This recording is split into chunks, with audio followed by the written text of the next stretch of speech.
Perubahan iklim telah menyebabkan dampak negatif di seluruh penjuru dunia. Perubahan itu berupa kenaikan suhu, cuaca ekstrim, kebakaran lahan dan hutan, serta polusi udara yang telah menyebabkan kerusakan lingkungan. Hal itu disampaikan Ketua Umum Pita Putih Indonesia Giwo Rubianto Wiyogo saat ditemui dalam seminar dampak perubahan iklim terhadap kesehatan ibu dan anak di Cikini, Jakarta Pusat, Selasa 10 Desember 2024. Giwo mengungkapkan perubahan iklim menjadi tantangan besar dan memberikan dampak negatif pada kesehatan ibu dan anak, di mana menurutnya pada tahun 2030 sampai 2050, perubahan iklim akan menyebabkan bertambahnya kematian sebanyak 250.000 per tahun di seluruh dunia karena malnutrisi, malaria, diare, dan dampak dari stres.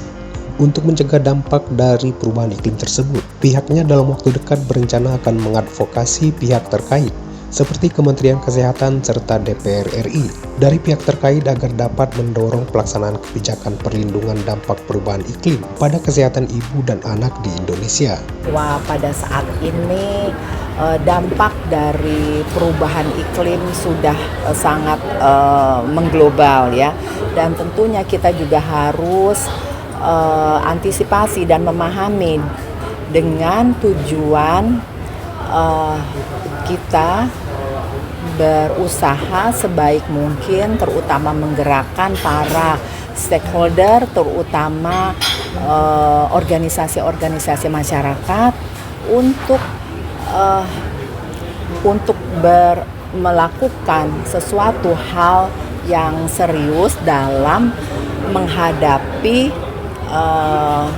dampak dari perubahan iklim, di mana kita berusaha untuk mencapai Indonesia Emas di tahun 2045. Artinya apa?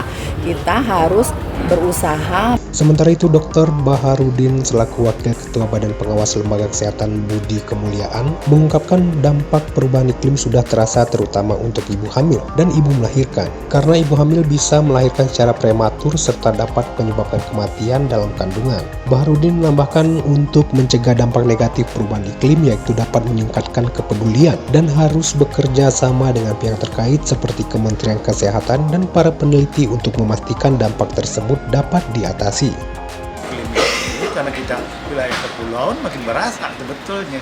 Jadi sekali lagi dampak perubahan iklim ini yang paling sudah kita lihat sekarang itu adalah pada ibu-ibu hamil, pada ibu-ibu melahirkan, pada ibu-ibu dengan tekanan darah yang meningkat, dan kemudian juga dampaknya adalah pada anak-anak dengan gangguan pneumonia, anak-anak dengan gangguan pertumbuhan. Dan oleh karena itu semua hal-hal seperti ini bukan tidak bisa, kita bisa lakukan pencegahan, kita bisa lakukan perubahan, kita lakukan bisa bersama-sama dengan kerjasama dan kepedulian kita.